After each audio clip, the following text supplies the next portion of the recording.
Glória a Deus. Paz, queridos, boa tarde.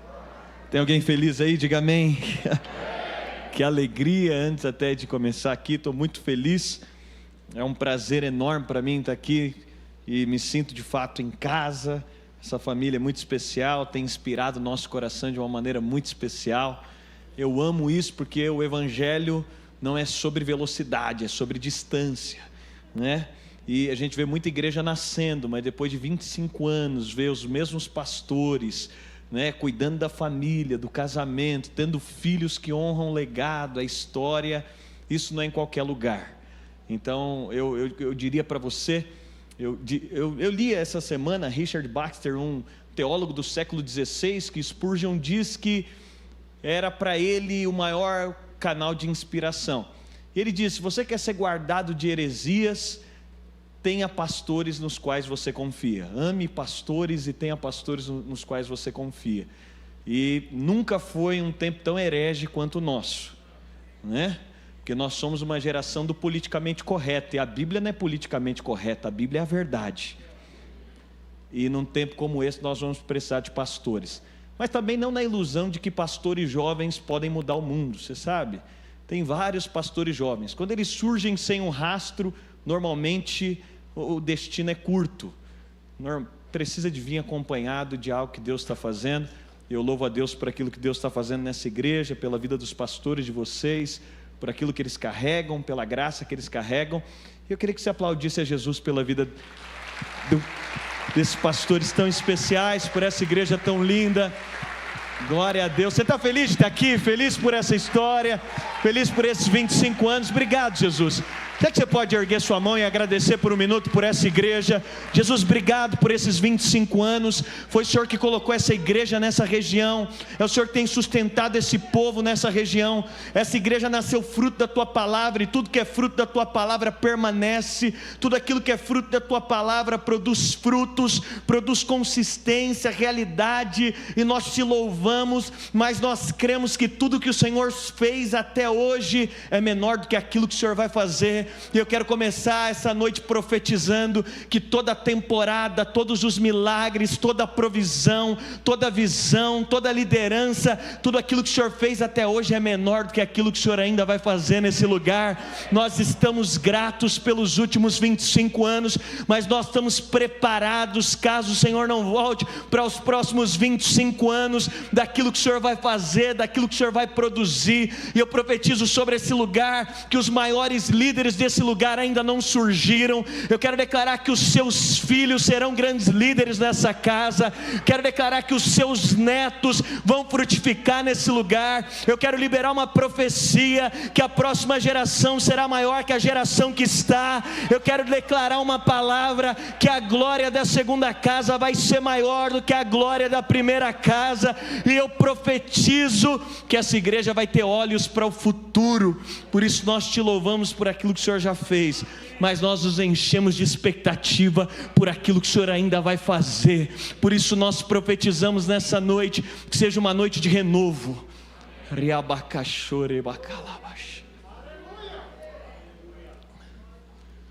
Sabe, eu sinto que essa conferência Deus está renovando vocês. Eu sinto como se fosse uma chuva fresca de Deus caindo sobre vocês. Pai, nós queremos declarar que seja um tempo de renovo, que seja um tempo de recarregar, que seja um tempo de entusiasmo. Nós profetizamos que essa é a temporada, esse é o tempo, esse é o momento. Nós nos enchemos dessa verdade, nós cremos nessa verdade em nome de Jesus. Quem crê, diga amém. Rafa, será que tem como alguém me acompanhar? Não sei se... Sabe, eu estava vindo para cá e Deus falou muito forte ao meu coração. Eu via vocês carregando muitas bandeiras, sabe? Muitas bandeiras de outras nações. E eu tenho muito temor quando eu falo sobre isso, porque eu creio que Deus está fazendo algo. E eu sentia Deus dizendo a vocês que algumas pessoas foram incubadas aqui, mas elas não são daqui. Algumas pessoas estão sendo guardadas e treinadas aqui, mas elas não são daqui. Elas vão ser enviadas para outras nações. Eu sinto que vai começar uma temporada de uma chama no coração de pessoas, de ir para algumas nações. tem pessoas no meio de vocês que já conhecem outras nações e que estão passando uma temporada aqui, que Deus vai devolver elas para outras nações. E eu vejo uma coragem apostólica nova no coração de vocês para poder bancar empreendimentos de plantações em outras nações. E eu senti isso muito forte. Deus vai ter uma bandeira, sobre várias bandeiras, na verdade, sobre vocês, sobre essa igreja. Eu sinto que vai ter uma temporada disso no meio de vocês. Amém, gente? Glória a Deus. Abra a sua Bíblia lá em Mateus capítulo 16. Eu não estou ouvindo nada, não sei se chegou. Mateus capítulo 16. Se você puder abrir a sua Bíblia. Mateus capítulo 16, verso 15. A Bíblia, Mateus capítulo 16, a partir do verso 14, é uma revelação muito profunda acerca de quem Jesus é. E nós estamos num período de reconstrução, a igreja está vivendo um período de reconstrução. Eu tenho dito lá na nossa comunidade, para as nossas igrejas, que é um tempo de reconstrução. Estou sentindo aquele ambiente de Esdras, de Neemias. Quando nós falamos, vamos voltar para casa, vamos reconstruir, vamos entender o que Deus está fazendo, vamos ter essa percepção do que Deus está produzindo. E a pandemia, ela nos coloca diante de um cenário de volta, de reconstrução, em vários aspectos. E quando nós falamos sobre a construção da própria igreja, e à medida que a igreja vai se desenvolvendo, vai crescendo, nós vamos percebendo que de tempos em tempos o próprio Deus vai produzir um ambiente, o próprio Deus vai produzir uma checagem, o próprio Deus vai produzir. Você sabe, nós lideramos um grupo de pastores, e muitos pastores usam a poda de Deus como uma boa desculpa para não melhorarem o que precisa ser melhorado. Então às vezes eu ia conversar com algum pastor, alguém saía da comunidade, alguém ia embora, e ele dizia: não, pastor, essa pessoa que está indo embora é Deus que está podando. Aí na próxima reunião saía mais outra pessoa, ele dizia: é Deus que está podando. Passava um ano, era Deus podando, 2 anos Deus podando, 5 anos Deus podando. Um dia eu falei: pastor, mas Deus só poda a sua árvore, não tem crescimento nessa árvore, só tem poda. Mas você sabe, às vezes é uma desculpa para alguns para não mudar, mas por outro lado é inevitável. Deus de tempos em tempos Ele diz: olha, eu vou podar para que possa dar mais fruto. De tempos em tempos Ele mesmo diz: olha, eu vou trabalhar para que os frutos possam ser maiores. Mulher aqui sabe, normalmente alguns homens também, mas a maioria dos homens tem cabelo curto. Mas mulher sabe, se o seu cabelo for crescendo e você não for, não é minha especialidade, tá, gente? Acho que vocês estão vendo que não é, né? Cabelo não é minha especialidade. Mas se você não cortar a ponta do cabelo, chega um determinado momento que o cabelo para de crescer, é assim, né? Ele perde força, ele perde beleza. E às vezes o próprio Deus vai produzir um ambiente onde a gente não consegue entender o que está acontecendo, mas que Ele está trabalhando para a próxima colheita. Ele mesmo vai trabalhar no ambiente onde a gente não está vendo, onde a gente não tem uma percepção muito clara do que está acontecendo, mas é Ele trabalhando. Sabe, os momentos que a gente tem vivido sobre a igreja, eu percebo que profeticamente Deus está fazendo algumas podas naturais, mas que já passaram. Glória a Deus por isso, diga amém. Você sabe, eu tenho dito, se você está aqui, Deus nunca deixa embora os responsáveis pelo próximo romper. Eu sempre dizia lá na nossa igreja, para a nossa equipe: muita coisa vai acontecer, mas os responsáveis pelo próximo romper sempre ficam. Quando o profeta foi para dentro da caverna, ele fica desesperado. Quando ele está no desespero, Deus fala para ele: não fica desesperado, tem 7.000 que não se dobraram. Aí ele deve ter pensado como eu e você: para uma nação inteira 7.000 é muito pouco. Mas Deus está dizendo: não é qualquer 7.000, é quem foi responsável pelo próximo romper está aqui. Sabe o que está acontecendo? Nós entramos na arca no meio de um dilúvio, mas quando a gente sai da arca, sabe por que Deus permitiu que acontecesse tudo aquilo? Porque o mundo só poderia ser reconstruído por uma família. Quando saiu da arca, só saiu a família. O fato é que esses momentos, eles vão manifestar o que Deus está fazendo no meio da família espiritual. O que Ele está produzindo no meio da família para a reconstrução do mundo. E quando nós falamos sobre esse ambiente, o próprio Deus, e é interessante porque no meio do tempo que vivemos, é um tempo onde Deus está nos chamando a uma percepção maior do que Ele quer produzir, do que Ele quer fazer, do que Ele quer gerar. E lá em Mateus capítulo 16, Jesus vai fazer uma pergunta para os discípulos que ela é emblemática. E se você puder acompanhar comigo, a partir do verso 14, no capítulo 16 de Mateus diz, Jesus no verso 13, ele faz uma pergunta na parte B: quem dizem os homens ser o Filho do Homem? E o que eu quero compartilhar com você é sobre 5 sinais de uma comunidade saudável. A pandemia mudou muita coisa no meu coração, e as minhas métricas, muita coisa que eu tinha de métrica de igreja foi mudada.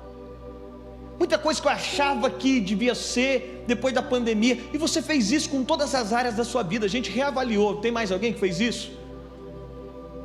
Eu comecei a reavaliar meus valores, reavaliar porque fazia o que fazia, reavaliar porque frequentava onde frequentava. Como pastor, comecei a reavaliar o que de fato é uma comunidade saudável. Você sabe, é lindo um lugar como esse, e olha que lugar lindo, porque eu sei que o pastor de vocês gosta de construção. Eu sei disso, conheço a fama dele, e tem bom gosto. Mas você sabe, uma comunidade é mais do que um prédio para você vir. Uma comunidade é mais do que um lugar ajeitado, é mais do que, não, tem algo mais profundo que isso. E em Mateus capítulo 16 nós temos a fundação do que nós chamamos de igreja. Essa igreja que hoje faz 25 anos, ela não é uma igreja à parte da que foi fundada em Mateus capítulo 16. Essa igreja é a continuidade daquilo que em Mateus capítulo 16, tomado pela revelação do Espírito, Pedro tem uma visão sobre quem Jesus é, e ali tudo começa. É a primeira menção. Em Mateus capítulo 16, há 2000 anos atrás, a Edificando já fazia parte da revelação que nasceria ali e que mais tarde iria surgir. Tem alguém comigo, gente? Tem alguém empolgado que nós fazemos parte da história de Deus, que Edificando faz parte da história de Deus, que essa igreja faz parte da história de Deus, que um dia nós vamos estar diante dele, e não se trata de uma placa de igreja, não se trata de um pastor, se trata da história de Deus sendo escrita na terra. Tem uma história que diz que um homem, ele trabalhava com arte, e ele era um ator, e ele descobriu que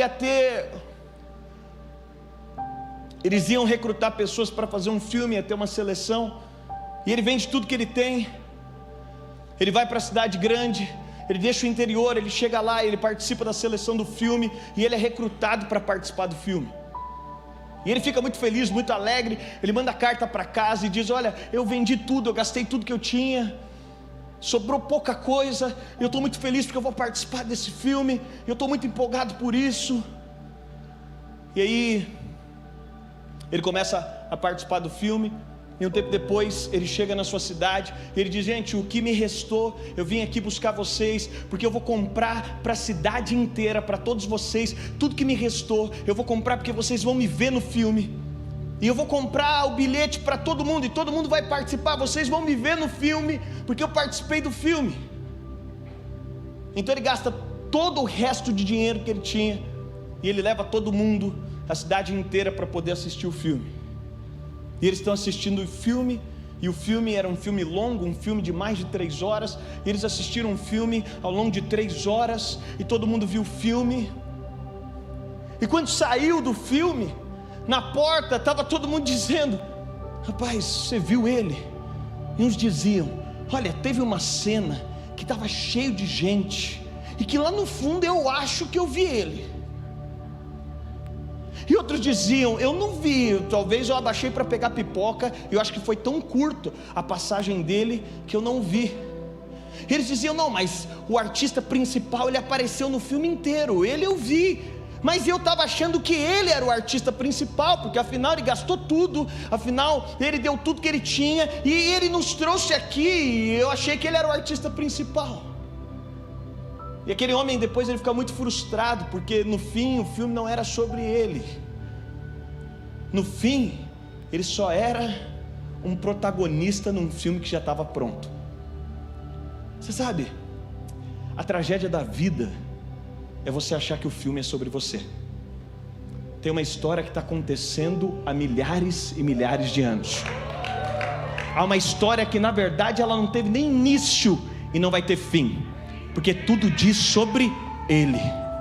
Sabe o que nós somos nessa história? Não vale gastar a vida querendo ser protagonista de nada, porque no fim você só vai se frustrar. O filme não é sobre você, o filme é sobre Ele. Sabe, é tudo sobre Ele, tudo aponta para Ele, tudo é para louvor da glória dEle, tudo é para Ele, porque dEle, por Ele, para Ele. Já dizia, são todas as coisas, glória pois a Ele eternamente. Tudo é para louvor da sua glória.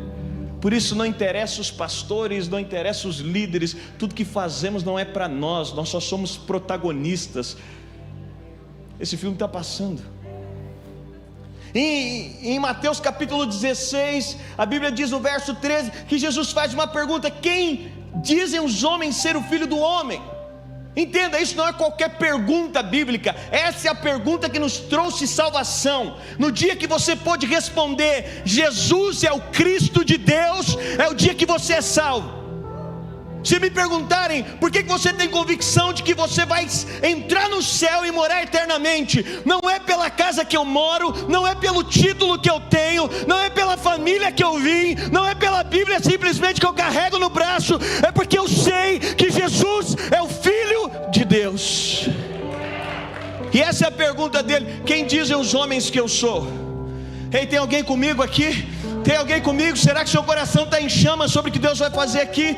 Aí a Bíblia diz, respondeu: uns dizem que é João, outros Elias, outros Jeremias, outros alguns dos profetas. Toda a resposta aponta para a velha aliança. Você sabe, ninguém fala, ai, você é o Gandhi. Não, eles falam, nem existia, sabe? Mas eles falam, tudo aponta para a velha aliança, que não está errado. O fato de nós valorizarmos e crermos nisso, mas o fato é que a velha aliança nesse sentido aponta para a religião. Eles tinham uma resposta religiosa para dizer quem Jesus era, mas não era viva. E aí a Bíblia continua dizendo, respondeu e perguntou Jesus: mas vocês, quem dizem que eu sou? E respondeu Simão: tu és o Cristo, o Filho do Deus vivo. Tu és o Cristo de Deus, tu és o esperado das nações, tu és o desejado da nossa alma, tu és a promessa prometida lá em Gênesis, que haveria o descendente da mulher que esmagaria a cabeça da serpente. Tu és aquele que foi pregado segundo Paulo em Gálatas a Abraão, que viria uma promessa e ele seria a libertação de todo aquele que nele cresce. Tu és o Cristo, Filho do Deus vivo. No verso 17, disse-lhe Jesus: bem-aventurado és tu, Simão Barjonas, porque não foi carne nem sangue que te revelou, mas meu Pai que estás nos céus. E aqui acontece algo poderoso, porque nós temos o princípio que a teologia chama de princípio da primeira menção. É a primeira vez que alguém diz: tu és o Filho de Deus. Eu sei quem você é, eu te vi, eu te descobri. Os meus olhos naturais não podem te ver, mas o meu coração sabe. Tu és o Cristo, o Filho do Deus vivo. Essa é a primeira vez que alguém vê Jesus. Mas olha o que a Bíblia continua dizendo, é o princípio da primeira menção. Pois também eu te digo que tu és Pedro, e sobre essa pedra eu edificarei a minha igreja, e as portas do inferno não prevalecerão contra ela. Dar-te-ei as chaves do reino dos céus, e o que ligares na terra será ligado nos céus, e o que desligares na terra será desligado nos céus. Então ordenou aos discípulos que a ninguém dissesse que ele era o Cristo. Pastor, onde você quer chegar? A primeira vez que alguém viu que Jesus era o Cristo, ele revelou à igreja. Por isso não vem com essa história de que você viu Jesus, mas você não tem revelação da igreja. Não existe. É princípio de primeira menção. A teologia vai dizer, tudo que está na primeira menção se torna um padrão para tudo que nós vamos ver na Bíblia. Tu és o Cristo, eu vou te mostrar a igreja. Em outras palavras, Ninguém conhece a cabeça sem conhecer o corpo. Alguém já conheceu minha esposa? Eu vou no encontro com você, mas só vai minha cabeça. O corpo você conhece depois, não tem como. A hora que alguém viu a cabeça, ele falou: agora eu tenho que revelar o resto. Tu és o Cristo e tu és a igreja. Tu és o Cristo e tu és a igreja. Sabe o que Jesus está dizendo? É que toda vez que você vê o Cristo, você tem que ver a igreja. Vem comigo. Gênesis capítulo 3, o homem cai. A Bíblia não diz quantos anos Adão e Eva tinham, mas Deus nunca chamou Eva de Eva. Não foi Deus que chamou Eva de Eva. Eva foi o nome que Adão deu para a mulher depois da queda, porque antes da queda, Adão achava que a mulher era uma coisa só com ele. A unidade entre o homem e a mulher era tão grande, quando Deus chamava eles de Adão, porque era uma só coisa. E aí depois que o homem cai, ele olha para a mulher, ele consegue enxergar uma coisa fora dele. Por quê? Porque o princípio de unidade foi rompido. Aí ele olha e diz: você é uma coisa diferente de mim. É Adão que dá o nome para Eva. Da costela de Adão nasceu a mulher. E o Adão caído viu que a mulher era uma coisa diferente dele, mas para Deus é uma só coisa. Da costela de Jesus, você sabe, a sua costela foi traspassada. Se o primeiro Adão, a partir dele nasceu Eva, o segundo Adão, a partir dele nasceu a igreja. Mas você sabe, o Adão caído olhou para a mulher e disse: você é outra coisa. Mas antes de cair, ele não achava que era outra coisa, era uma só coisa. O segundo Adão não tem como cair, ele é perfeito. De Cristo nasceu a igreja. Quando Cristo olha para nós, nós e Cristo somos uma só coisa. Você entende que isso é espiritual? É por isso que a hora que Pedro diz: tu és Cristo, ele diz: tu és igreja. Ele está falando, e quando nós falamos sobre igreja, nós estamos aqui comemorando 25 anos, que é só o início, que é só o começo, caso Jesus não volte, mas daquilo que Deus é apaixonado no mundo, naquilo que Deus mais ama na terra. E eu vou te dizer, a nossa geração, ela vai fazer um complô para que você dê a vida por tudo, menos pela igreja. E eu vou te dizer, tem gente que viu o corpo, mas não viu a cabeça. Isso chama religião. Tem gente que se envolveu com igreja, se envolveu no ativismo, se envolveu no sei o que, programação. Dá para conhecer o corpo sem a cabeça, isso chama religião. Mas é impossível conhecer cabeça sem corpo. Quando você vê ele está dizendo: olha a minha igreja. A primeira revelação de Cristo nasce com a primeira revelação da igreja. E sabe o que é lindo? É porque quando Jesus diz: glorifica o teu filho, nós temos 3 aspectos da glorificação de Jesus. Jesus foi glorificado na sua ressurreição.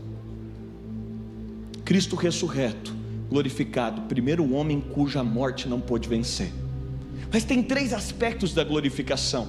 Ele foi glorificado na ressurreição.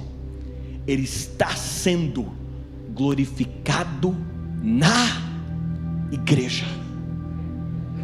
Onde Cristo é glorificado hoje? Na igreja. Onde o nome dele é glorificado? Na igreja. Onde o nome dele é erguido? Na igreja. Mas não tem outras formas? Sim, tudo glorifica a Cristo, mas a glorificação de Cristo está na igreja. E ele será glorificado na Nova Jerusalém. Cristo está sendo glorificado na igreja. O nome dele está sendo glorificado na igreja.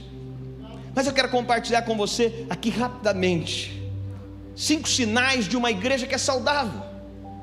Porque quando Jesus sonhou em plantar essa igreja, e quando nasce essa igreja, da qual nós não somos outra igreja, nós somos a continuidade daquilo que Deus está fazendo.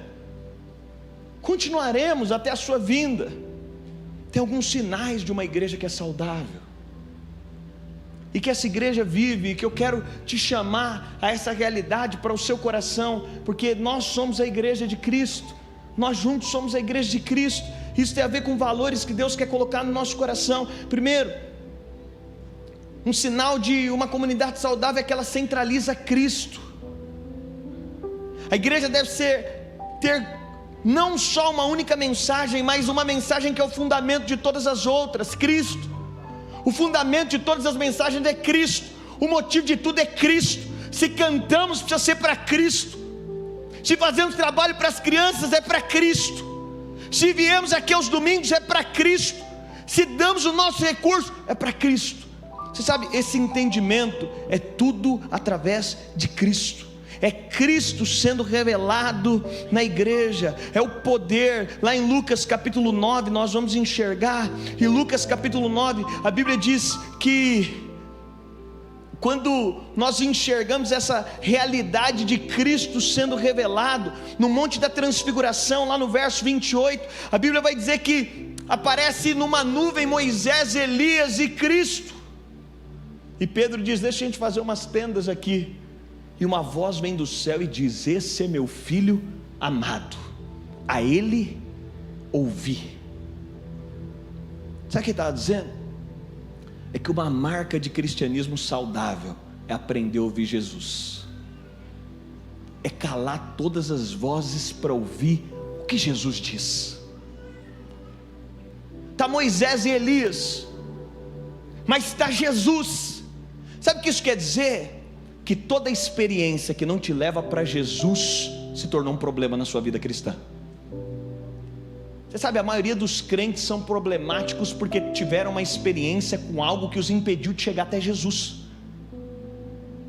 O que deveria levá-los para Jesus os distancia de Jesus. Eu vou dizer para você, teve um período ministerial meu que eu sentia que parece que eu estava mais distante sendo pastor, pelo ativismo, por fazer tanta coisa. E eu tenho um diálogo muito aberto. Fui brigar com o Espírito Santo. Falei: como assim? Espera aí, está Moisés e Elias, e eles têm que sumir, porque senão Pedro ia ficar tão vidrado em Moisés e Elias, que é algo incrível, sim ou não? É incrível, mas não é Jesus. Tem coisa incrível na sua vida que você vai ter que rebaixar para dizer: o que é incrível é menor do que Jesus. A igreja que centraliza Cristo é a igreja, por vezes a gente na nossa vida tem que reduzir algumas coisas para dizer: por mais incrível que sejam, é menor do que Jesus. Nenhum modelo é maior que Jesus, nenhuma estratégia é maior que Jesus, nenhum líder é maior que Jesus. E aqui eu me sinto à vontade, porque eu estou em casa, eu sei que essa igreja é bíblica, mas olha no Brasil, olha o tanto de pastor que ficou maior que Jesus, olha o tanto de cara que se tornou maior que Jesus. Nada é maior do que Jesus. A mensagem da restauração é a mensagem que nada é maior que Jesus. Você sabe, a geração que vai trazer Jesus à terra, a primeira vinda, seja lá como você creia, mas sobre esse reino perfeito vindo à terra, a primeira vinda é João Batista, e pergunta: o que a gente fala que você é? Ele diz: eu só sou uma voz que clama no deserto: preparai o caminho do Senhor, endireitai as vossas veredas, aplanai os vossos montes, porque Ele está vindo, e aquele que vem após mim, eu não sou digno de desatar-lhe as sandálias. Sabe qual que é a mensagem da igreja? A mensagem de Maranata não é uma música, é a mensagem de dizer: nós não somos dignos de desatar-lhe as sandálias, por isso tudo é menor do que Jesus. É uma igreja que está focada em Jesus. E no meio desse tempo eu falo: poxa, mas parece que o meu ativismo está me deixando distante de Jesus. Aí eu cheguei a uma conclusão: eu vou parar de fazer tudo que eu estou fazendo infantil, porque nem eu fui orar: Deus, o que eu faço? Então, eu vou parar de fazer tudo que eu estou fazendo? Deus disse: não, Dênio, é igual quando você chama sua filha de 8 anos para lavar carro. Vou ser sincero, quem tem filha pequena aqui, você chama para lavar carro, mais ajuda ou mais atrapalha? Atrapalha. É você fazendo as coisas com Deus.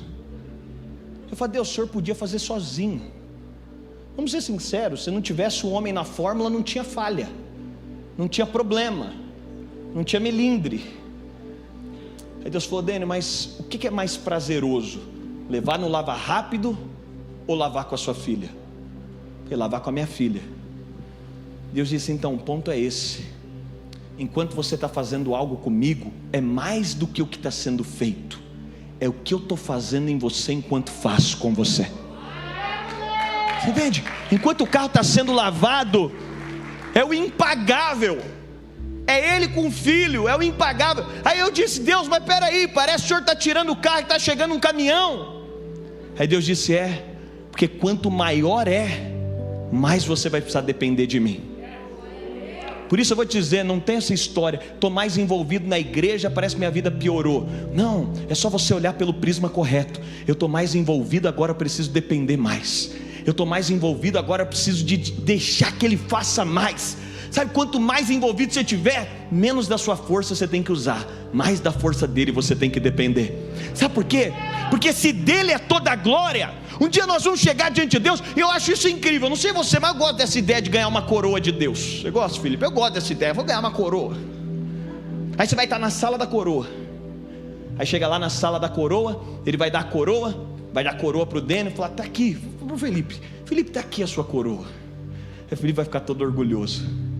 Ele vai perguntar: me diz, por que eu ganhei isso aqui?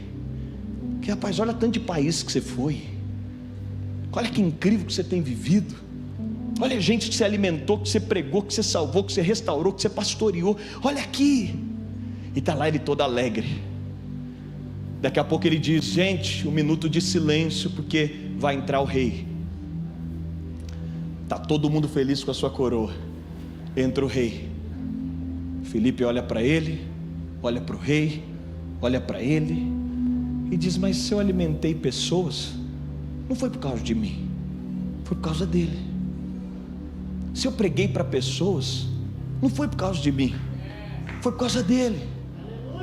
Se eu pastoreei pessoas, não foi por causa de mim, foi por causa dele. Se eu viajei, não foi por causa de mim, foi por causa dele.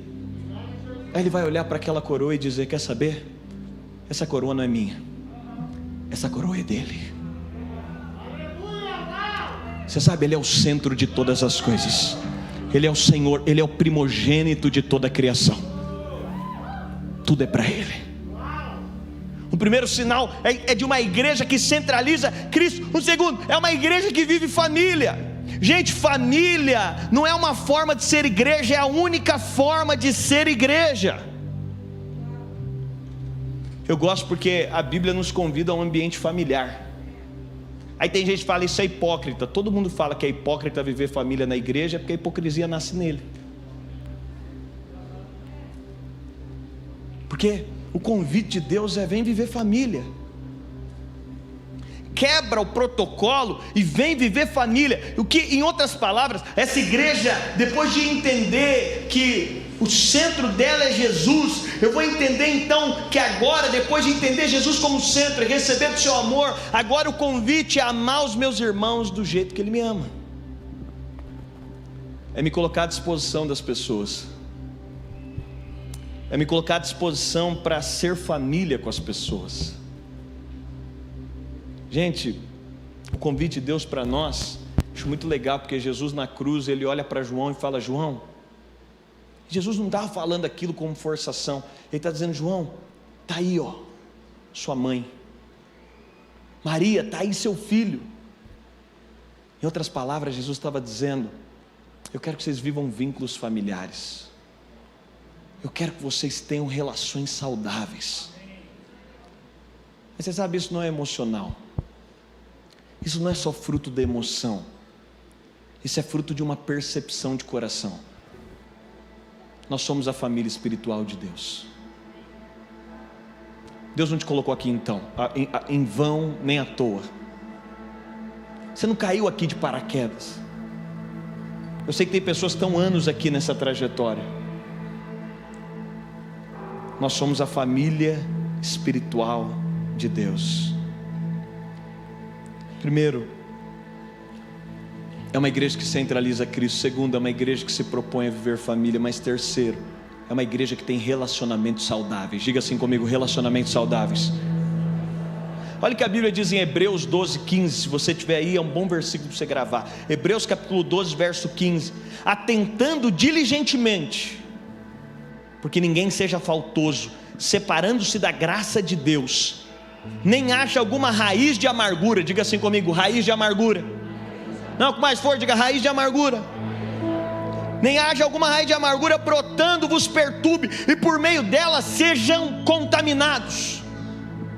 Sabe, uma terceira verdade de uma igreja que ela é saudável é que ela não permite que as relações sejam tóxicas. Ela tem relações saudáveis. É interessante porque quando nós falamos dessas relações, o escritor de Hebreus, ele vai dizer: se atentem para que no coração de vocês não brote nenhuma raiz de amargura. Se tem um lugar maravilhoso para brotar raiz de amargura, é na igreja. O guru da internet não vai te frustrar, porque você não coloca expectativa. Mas é num ambiente como esse que nasce raiz de amargura. E ele está dizendo: se atentem. Gente, quando alguém manda você ter atenção, quem aqui já viajou em estrada, às vezes vai ter uma placa enorme: atenção, curva perigosa. Eu penso comigo, alguém já deve ter capotado o carro nessa curva. Alguém pensa assim? Eu penso, alguém já O escritor de Hebreus, há 2000 anos atrás, diz algo que ainda hoje você quer se iludir. Ele diz: toma cuidado para que não brote nenhuma raiz de amargura no seu coração. Sabe por quê? Porque é diferente você ter uma amargura e você ter uma raiz de amargura. São duas coisas diferentes. Você sabe, se tiver uma plantinha ali na porta e eu pedir para alguém: vai lá e arranca aquela plantinha, facilmente você tira uma plantinha. Agora, por mais capacitado e forte que alguém seja, eu digo: olha, tem uma árvore lá na porta, vai lá e arranca a árvore para mim. Alguém tem capacidade, sem nenhum instrumento, de arrancar uma árvore na mão? Não arranca. Essa é a diferença quando cresce uma raiz de amargura no nosso coração. Sabe o que ele está dizendo? Atentem-se para que o coração de vocês não tenha nenhuma raiz de amargura. Sabe o que eu quero dizer para você? Você não pode aceitar viver no ambiente da igreja com raiz de amargura no seu coração. Tem gente aqui que você tem que resolver raiz de amargura no seu coração. E sabe o que é legal da raiz de amargura? É que você sempre acha que é o outro que tinha que fazer alguma coisa. Não, é você que tem que fazer alguma coisa. Ele está dizendo: toma cuidado, porque ele diz: tem duas coisas que raiz de amargura produz. Primeiro, perturbação.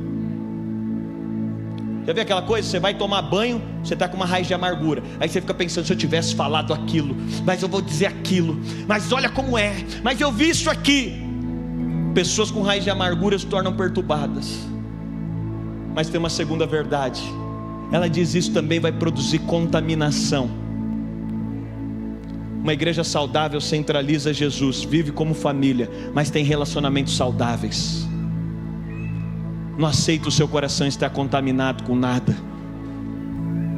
É interessante porque na história de José, a Bíblia diz que José foi traído pelos seus irmãos, mas ele não deixou a raiz de amargura entrar no coração dele. José teve uma série de questões que acontecem ao longo da sua vida. Ele é traído, caluniado, ele é acusado de estupro. Gente, a pior acusação que alguém pode ter.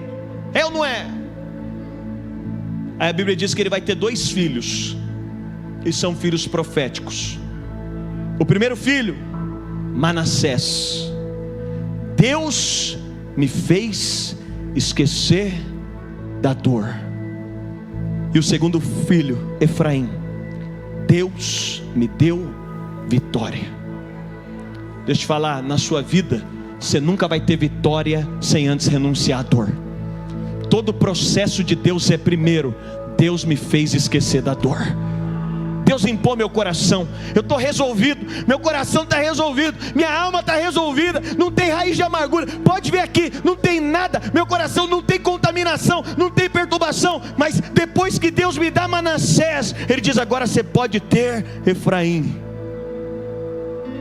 Porque Deus nunca vai te promover antes de te curar. Sabe, um quarto sinal é o quebrantamento. Eu estou caminhando aqui para a gente encerrar. O orgulho vai te colocar num lugar que Deus não pode te acessar.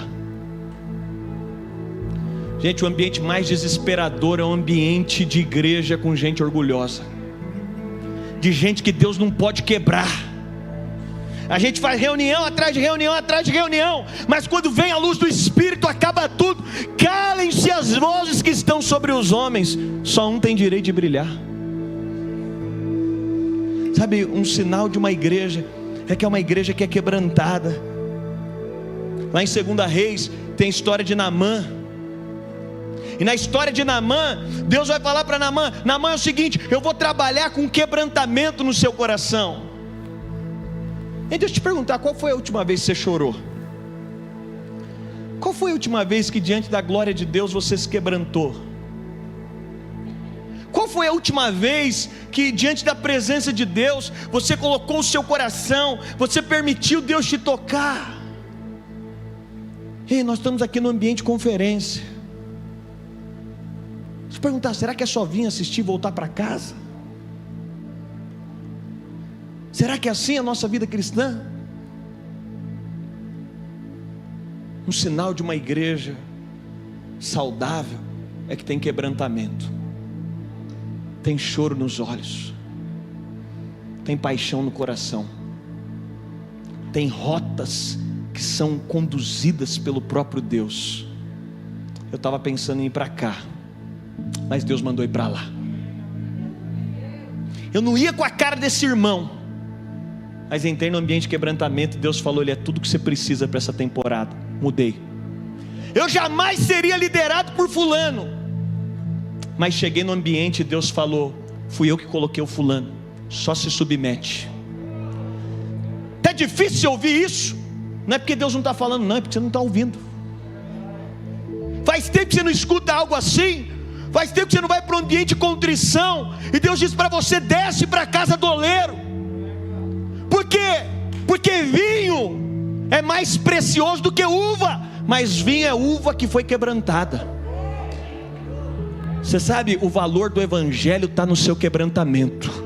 Quando você escolhe, Deus quebranta. Deus pode fazer algo incrível com quem se propõe a ser quebrantado por Ele. Sabe qual é o risco de não ser quebrantado, gente? É que você muda de igreja, você muda de cidade, você muda de país, você muda de nação, você muda de cor de cabelo, você muda de mulher, você muda de tudo, mas nada muda dentro de você. O quebrantamento é o inverso. É quando você fala: Deus, pode deixar tudo do lado de fora do jeito que está, muda meu coração, porque se o Senhor mudar meu coração, tudo pode ser transformado. Se o Senhor mudar aqui dentro, tudo pode ser diferente. Você entende isso? A mudança começa aqui. É uma igreja que se propõe a ter quebrantamento. Naamã vai diante do profeta. O profeta fala: você vai descer para o Jordão. E fala: não vou, na minha terra tem rios melhores do que tem aqui. Deus, se você não entendeu, não é sobre o rio, é sobre o seu coração. Deus está dizendo para ele: antes de curar a sua lepra, eu preciso curar seu coração. Antes de mudar o que está fora, eu preciso de mudar o que está dentro. Antes de curar o que é estético, eu preciso de curar o que é profundo. Não tem líder, pastor, obreiro, bispo, apóstolo, seja lá quem seja, que não precisa constantemente descer à casa do oleiro para falar: Deus, sonda-me, Senhor, e me conheces. A gente gosta de cantar essas músicas, né? Sonda o meu coração, me transforma. A sondagem não é sua, vem dele. Deus, às vezes eu acho que eu estou certo, mas sonda meu coração, muda aqui meu coração. Sabe, esse ambiente de quebrantamento. Gente, Adão, ele culpa as duas únicas pessoas que existiam. Foi a mulher que tu me deste. Ele não tinha culpa, porque a falta de capacidade de se arrepender vai fazer você culpar todo mundo, menos enxergar em você o que Deus tem que transformar. É a família, é o pastor, é o discipulador, é sei lá quem é que seja, mas não sou eu. Enquanto não é você, a graça não pode te alcançar. Graça só alcança quem precisa. Deus está aqui, é nesse sábado, nessa noite, nesse momento. Você sabe, a gente tem um monte de desculpa para dar para Deus sobre o que vai acontecer. É dizer: Deus, nesse tempo, nessa hora, nesse momento, tem a ver comigo, não tem a ver com ninguém. Tem a ver com a minha história, não tem a ver com a de ninguém. Tem a ver com o meu momento, tem a ver com o de ninguém. Tem a ver comigo. Sou eu. E você sabe, E aí eu vou terminar aqui com o último ponto, mas Deus sempre vai te dar pessoas para o seu coração ser quebrantado. Eu não sei se você gosta da história de Davi, mas eu sou fissurado. Gente, você nem rei não é, eu nem rei não sou, e não quero aceitar que ninguém fale na minha vida. Natan chega pertinho de Davi, você não tem ideia que era ser rei. Olha o nível de quebrantamento do coração desse cara. Olha o nível. Natan fala: Davi, está acontecendo uma situação. Tem um camarada, ele tem um vizinho, e ele pegou a única ovelha do vizinho para dar para o viajante. Ele tinha tantas ovelhas, e tal, e aquela história. Ele falou: Davi, sabe quem que é esse cara? Davi não tinha entendido. Você sabe, todos nós temos pontos cegos na nossa história. É por isso que você precisa ser quebrantado por Deus. Que às vezes você não viu, às vezes você não enxergou, às vezes você não percebeu. Eu gosto lá em casa, mulher normalmente é muito boa para contar para o marido os pontos cegos dele. Eu ia vir com um sapato, minha mulher falou: não, você não vai com esse sapato. Não que esse seja muito bom, mas mas você sabe, às vezes Deus vai colocar Natãs na sua história, e Natan não é necessariamente quem você acha que deveria ser. Que às vezes você tem um monte de gente do seu lado que só fala o que você quer ouvir. Às vezes Deus vai ter que mandar uma pessoa que não é necessariamente a característica que você acha que tinha que ter, mas é exatamente o que você precisa de ouvir para a sua história, para a sua vida cristã, para o seu coração, para a próxima temporada da sua história, para aquilo que Deus vai fazer. Alguém está pegando isso aí? Você quer aceitar os Natãs de Deus na sua história? Você quer aceitar quem Deus vai colocar na sua história? Natan está dizendo para Davi: Davi, é o seguinte, Davi, você é o rei, mas tem algo que está acontecendo na sua história que está fora, Davi. Davi vai para um ambiente de quebrantamento, que ele está dizendo: Deus, eu não estava vendo, eu não estava percebendo, mas esse aqui sou eu. Sabe, eu sinto nessa noite que é um ambiente de quebrantamento aqui.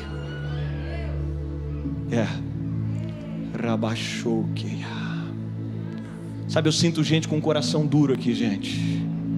Gente que conhece Deus, gente que conhece a voz de Deus. Eu quero ser um Natan na sua vida nessa noite. Sabe, eu sinto que Deus está fazendo algo no seu coração aqui.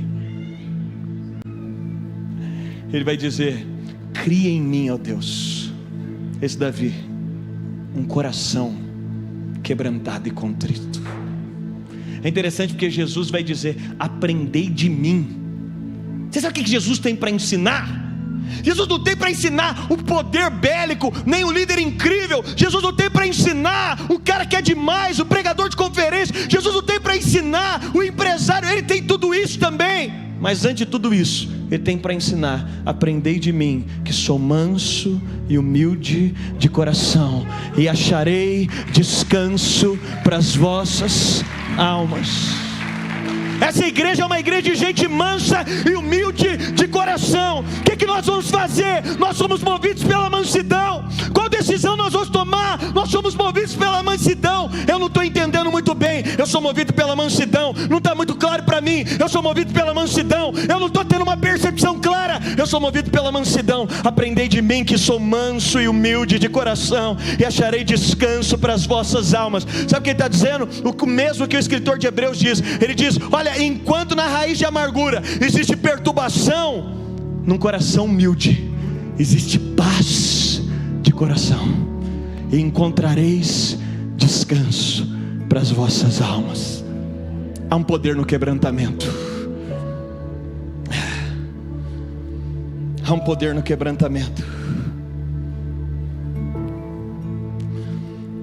Deus tem toda a adoração do mundo, mas tem uma adoração que Ele só tem se tiver quebrantamento em você. Será que você está afim de dar essa adoração nessa noite?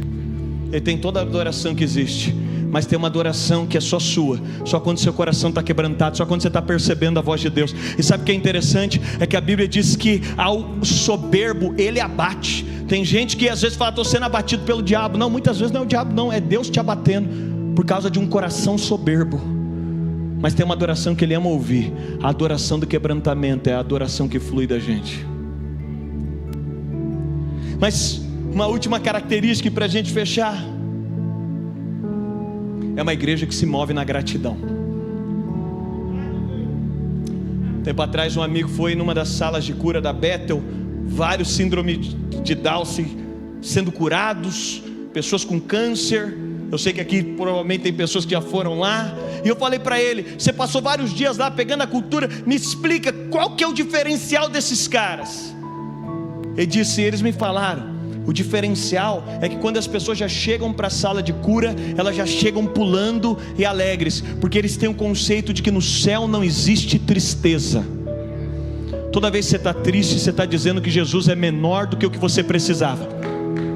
Se Jesus é menor do que o emprego que você tem, então você pode ficar triste pelo emprego que você tem. Mas se Jesus é maior, é Romanos 8,32, aquele que não poupou o seu próprio filho, antes o entregou por amor a nós, acaso Ele nos negará com Ele alguma coisa? Sabe o que Paulo está dizendo? Não tem motivo mais de tristeza, porque para tudo que você precisa, Jesus é suficiente. Não tem motivo de tristeza, porque para tudo que você precisa, Jesus é maior. É uma igreja que se move em gratidão. Murmurar e desvalorizar o que Deus tem feito para celebrar o que o diabo está fazendo é 5 pães e 2 peixes. A gente é convidado a ser a igreja dos 5 pães e 2 peixes sempre. 25 anos depois, pastor Fernando, uma igreja incrível, com tantas conquistas. Eu sei que quando a gente olha e diz: é 5 pães e 2 peixes. Mas quando a gente põe na mão de Jesus, é igual quando está lá na garagem, é igual quando está lá no ambiente, é tudo igual, porque 5 pães e 2 peixes é tudo que Ele precisa para fazer o que Ele quer fazer. É gratidão pelo que Ele tem feito, é gratidão pelo que Ele tem produzido, é gratidão pelo que Ele tem realizado. Em Mateus 6,29, agora eu acabo mesmo, porque pastor só acaba se falar 3 vezes que está acabando. Em Mateus 6,29, olha o que a Bíblia diz em Mateus 6,29. Jesus respondeu: a obra de Deus é esta, que creiais naquele que me enviou. Verso 30, perguntaram então: que sinal pois fazes tu, para que vejamos e creiamos em você? No verso 31 ele diz: nossos pais comeram maná do deserto, como está escrito, do céu deu-lhes pão a comer. Verso 32, respondeu Jesus: em verdade vos digo, não foi Moisés que deu o pão do céu, mas meu Pai vos dá o verdadeiro pão do céu. Porque o pão de Deus é aquele que desce do céu e dá vida ao mundo. Deixa eu te explicar o que Jesus está falando em João capítulo 6. Sabe o que Jesus está dizendo? Lá no deserto, você lembra como o povo tratou o maná? Alguém lembra? Alguém estava feliz com o maná? Não estava. Jesus está falando para esse povo: o sinal que eu dou para vocês é o maná no deserto. Maná no deserto, nem todo mundo percebe que é Deus. Maná no deserto, nem todo mundo tem clareza que é Deus que está te dando a provisão. Maná no deserto, nem todo mundo tem a clareza que é Deus que está fazendo. E Jesus está dizendo: esse é o sinal que eu dou. O sinal que eu dou muitas vezes confunde quem só tem olhos naturais para ver. Mas Ele está dizendo: a gratidão precisa vir através de um sinal que não é natural, é um sinal que é espiritual. Eu quero profetizar: é um tempo de abundante chuva de Deus, é um tempo de temporã e de serôdia, é um tempo de lagares superabundantes, é um tempo de cuidado de Deus com essa igreja, com a sua casa, com a sua família. Agora, o que Ele está dizendo? O problema é que se você só tiver olhos para ver o que se vê, você vai perder o que Deus tem para fazer na sua história. Gratidão é se alegrar por aquilo que você ainda não viu. Ainda que a figueira não floresça, ainda que não haja mantimento, ainda que o produto da oliveira minta, ainda que não haja, ainda que os animais não tenham alimento no campo, todavia eu me alegrarei no Senhor. É gratidão. Ei, será que você consegue crer no que Deus vai fazer nessa igreja? Será que você consegue crer no que Deus vai produzir aqui?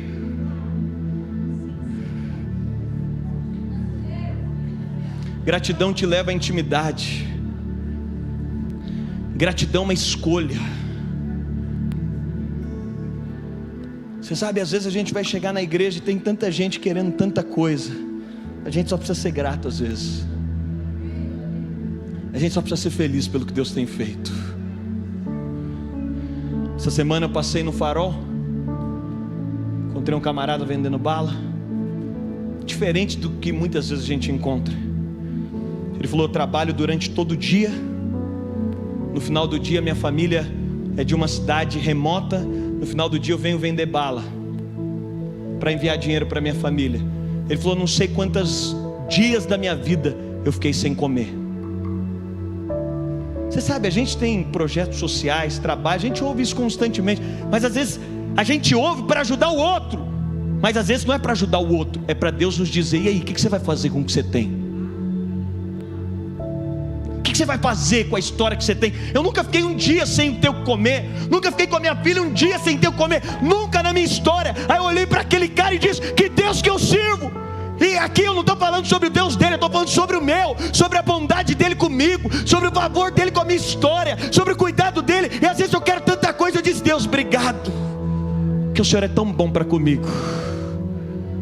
Nós estamos aqui, gente, 25 anos dessa igreja. Eu digo para você, 25 anos dessa igreja. Eu sou filho de pastor, eu cresci em casa pastoral. É mais difícil ver pastor não conseguindo terminar do que terminando. 25 anos de você ter aqui homem e mulher de Deus, uma família de Deus. Quer dizer para você, isso não é em qualquer lugar. Você está no melhor lugar que você poderia estar. Você está no lugar que Deus te colocou. Você está no lugar que Deus te plantou. Você está no lugar que Deus te trouxe. Você sabe, Jesus está dizendo: eles tinham maná, mas não perceberam que tinham maná. Eles tinham tudo que eles precisavam, mas eles não perceberam que era tudo que eles precisavam. E às vezes a gente tem tudo que a gente precisa, a gente só não percebe que é tudo que a gente precisa. A Heidi Baker, ela diz que na experiência dela com Jesus, quando ela teve a experiência de ir para a África, ela recebeu uma palavra, e essa palavra marcou meu coração. Eu ouvi o pastor Eduardo Nunes falando uma vez: porque Jesus morreu, sempre haverá o suficiente. Gratidão é porque se ele morreu, sempre vai ter o suficiente para sua casa, sempre vai ter o suficiente para sua família, sempre vai ter o suficiente para sua empresa, sempre vai ter o suficiente para os seus negócios. Porque Jesus morreu, sempre haverá o suficiente.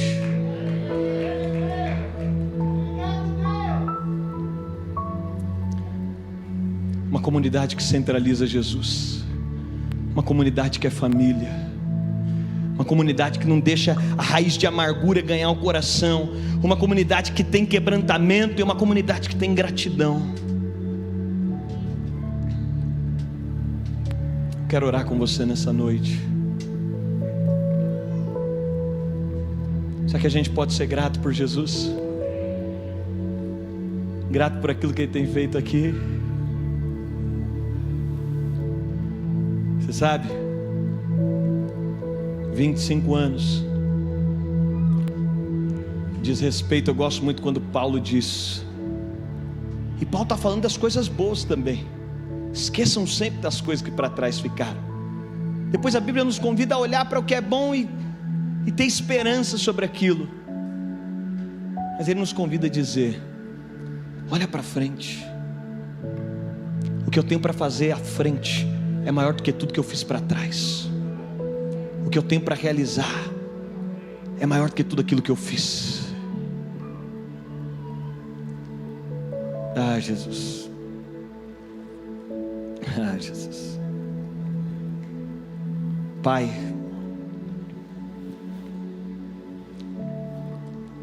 obrigado.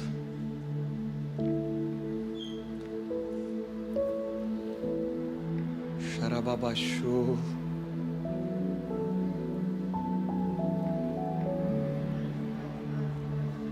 Ah, Jesus.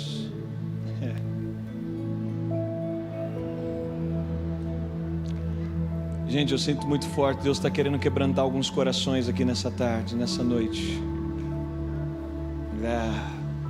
Seu tempo de cristianismo não vale nada se você não conhece o lugar do quebrantamento. Eu sinto Deus quebrantando corações aqui. Há um novo vinho para ser liberado. Há um novo vinho para ser liberado. É isso que eu sinto sobre essa noite. Há um novo vinho para ser liberado. Eu quero liberar como uma profecia sobre essa igreja. Um novo vinho vai ser liberado desse povo. Um novo vinho vai ser liberado da liderança de vocês. Um novo vinho vai ser liberado nesse lugar. Um novo vinho, um novo vinho. Há um novo vinho que vai ser liberado no meio de vocês. Eu sinto duas palavras acerca dessa comunidade. Eu sinto a palavra quebrantamento e a palavra profética. Eu sinto que Deus vai imergir vocês numa atmosfera profética como nunca aconteceu até hoje. Há uma imersão profética que Deus vai fazer no meio de vocês que nunca foi realizada até hoje. Deus está levantando profetas no meio de vocês.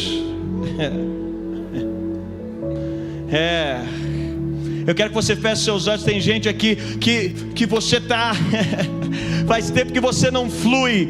Há profetas que vão ser levantados nessa casa para essa temporada. Há pessoas que faz tempo que você não flui. Eu sinto Deus dizendo a você: é um tempo de voltar a fluir. É um tempo de voltar a fluir. É um tempo de voltar a fluir. Eu sinto que tem duas palavras para essa estação. A palavra quebrantamento. Deus vai quebrantar vocês de uma maneira nova e diferente. Eu sinto que vai ser um tempo de quebrantamento diferente. Ei, Espírito Santo, se você tem esse desejo, erga suas mãos onde você está. Ah, Jesus. Nada vai ser seu propriamente dito. Riababachou. Heriarachere mandiokende.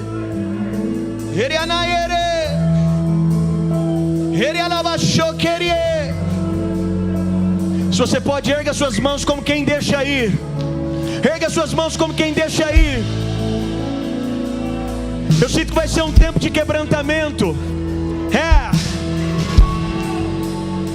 Ei, Jesus, eu sinto que é uma temporada onde Deus vai quebrantar o coração dessa igreja de uma maneira nova. E coisas surpreendentes vão acontecer no meio de vocês, fruto do quebrantamento. Eu sinto que coisas surpreendentes vão acontecer, porque haverá um liberar sobrenatural. Uma nobreza celestial vai fluir de uma maneira nova e surpreendente. Por isso, Jesus, eu oro nessa noite. Eu oro declarando nessa noite. Eu oro declarando nessa noite a liberdade para resolvermos questões, a liberdade para termos o nosso coração alinhado com aquilo que o Senhor quer fazer, a liberdade para termos o nosso coração posicionado para aquilo que o Senhor quer fazer. Eu oro agora declarando: tenha liberdade, tenha liberdade, tenha liberdade. Vamos lá, se você pode agora, deixe Ele fluir. Tenha liberdade, Jesus. Tenha liberdade, tenha liberdade, tenha liberdade. Vamos lá. Tenha liberdade, tenha liberdade. Ele achou que ele alabachou, ele alarabaie, xeria canjoria choquenjo, ria canjaria machoquenje, ria alaraie, liria choquenjoie, ria alabachou. Nós liberamos um ambiente de quebrantamento, de liberdade, de liberdade, de liberdade, de liberdade, de liberdade, de liberdade, de liberdade, de liberdade. Flua.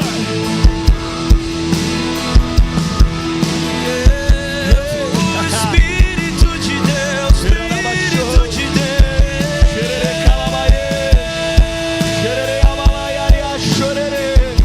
Pra onde irei, se só tu tens palavras de vida eterna? Tu és o Cristo, Filho do Deus vivo.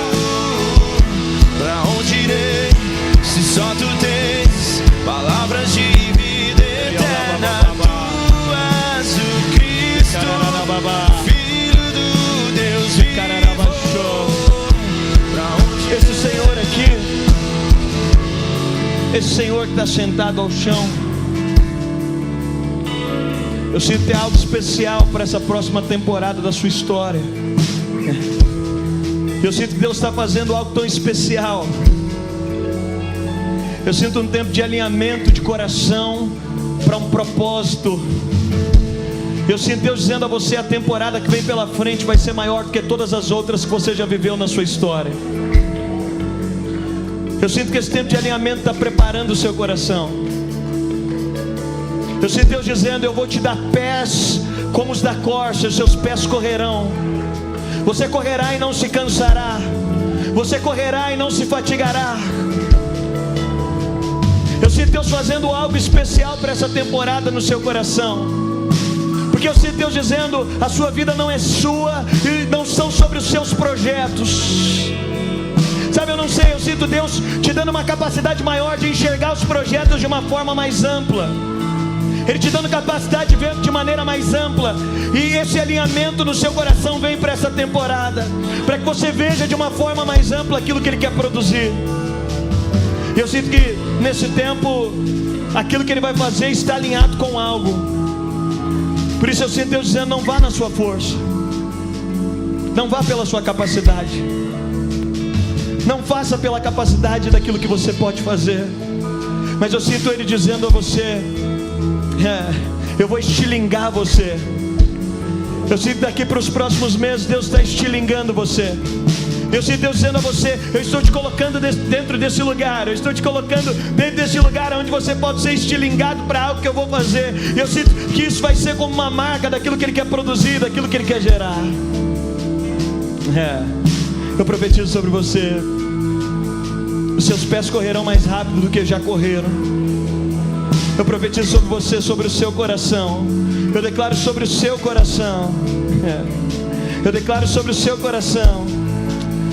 Jesus, eu profetizo uma temporada de novidade, de novidades. Eu sinto que é uma temporada de novidades. É como se você clamasse a Deus por coisas novas. E eu profetizo sobre você uma temporada onde você vai enxergar coisas novas, coisas novas, coisas novas. Felipe, eu não lembro o nome da sua filha, não lembro. É a Júlia aqui, né? Júlia, eu sinto muito forte da parte de Deus. Deus vem escondendo você ao longo de alguns anos. E Deus veio preparando você ao longo de alguns anos.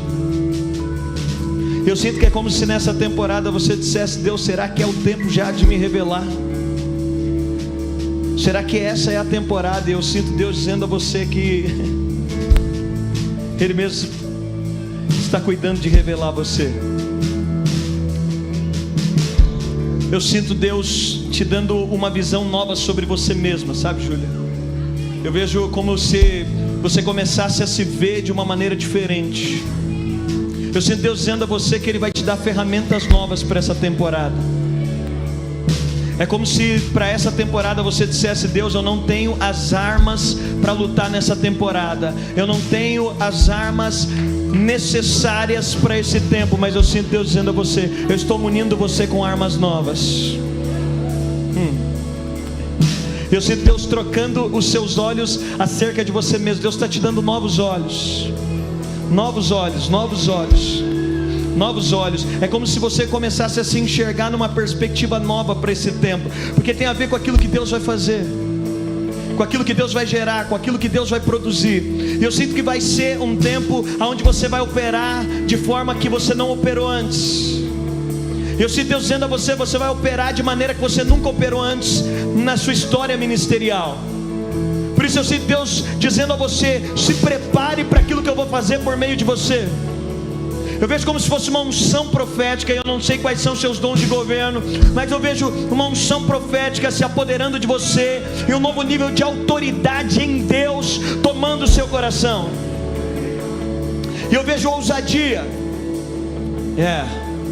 Sabe, eu sinto que quando é como se a sua voz, é como se você ecoasse e a sua voz tivesse o poder de calar os brados do inimigo. É nesse tempo Deus vai te usar dessa maneira estratégica. A sua voz calará os brados do inimigo. A tua voz calará o espírito de intimidação. A tua voz calará o espírito de medo. Eu sinto Deus dizendo a você: por isso seja ousada naquilo que eu vou colocar na sua boca. Por isso seja ousada naquilo que eu vou te dar para falar, porque a sua voz calará o brado do inimigo. Eu vejo como se a sua voz criasse uma redoma de proteção. Deus vai te dar palavras proféticas, criarão uma redoma de proteção. Elas criarão uma redoma de proteção, onde a voz do inimigo não vai ter poder de atuar. Eu sinto Deus dizendo para você: é uma temporada de concretização de sonhos. Eu sinto Deus dizendo para você: é uma temporada de concretização de sonhos.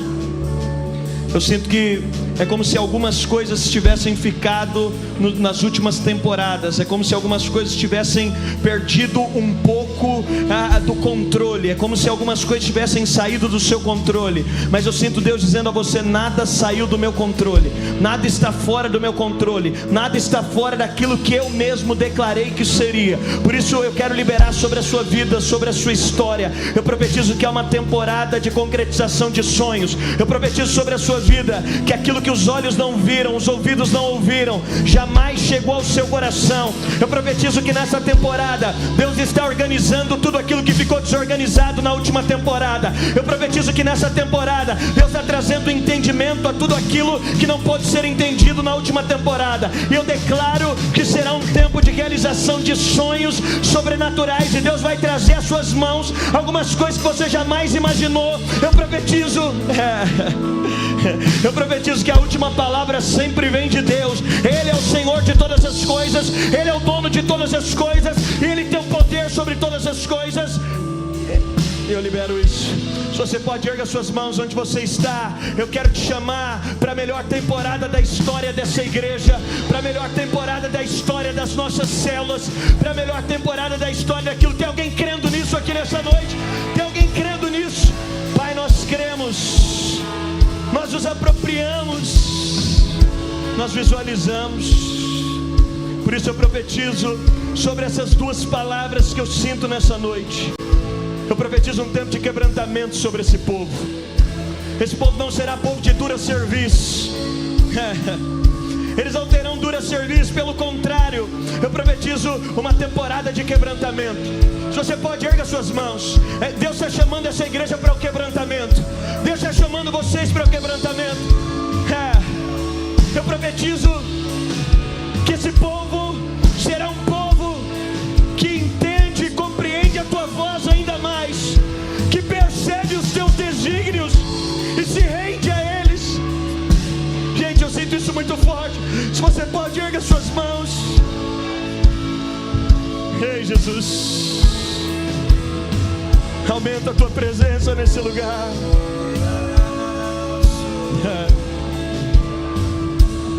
Pai,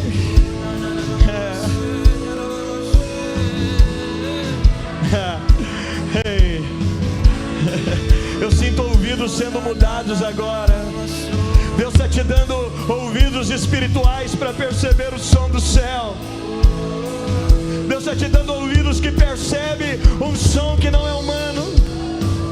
Essa igreja vai ser uma igreja com ouvidos abertos. Deus está abrindo ouvidos aqui nessa noite, para que você perceba o som dos céus, para que você dance com o som dos céus.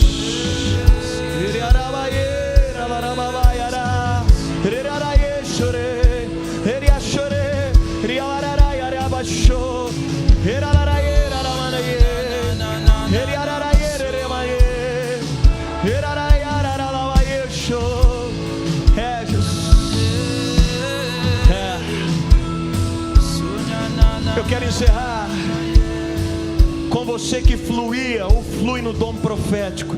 Eu quero que você erga suas mãos. Erga suas mãos, erga suas mãos. Erga suas mãos. Fernando, eu sinto que vai ser a temporada mais louca dessa igreja.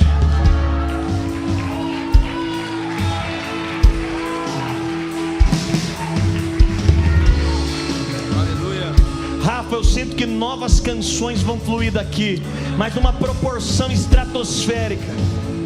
Eu sinto que Deus está fazendo algo muito maior do que tudo aquilo que Ele já fez nesse lugar. Você que flui, ou você que fluir, erga suas mãos. Você que...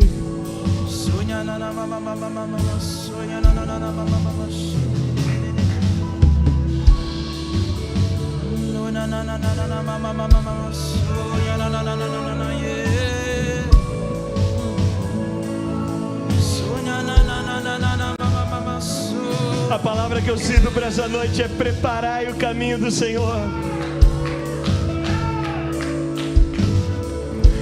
Ah, Jesus. Eu oro por cada irmão, por cada irmã, pelos teus profetas. Eu quero profetizar uma temporada sobre essa igreja. Tira eles do controle. Faz o que o Senhor ainda não fez aqui. O Senhor é o Deus de coisas novas. E depois de tantos anos o Senhor tem coisas novas. Eu profetizo coisas novas, coisas novas, coisas novas, coisas maiores, experiências maiores, visões maiores, percepções maiores. Vamos lá, se você deseja isso, peça isso a Ele. Eu profetizo coisas novas.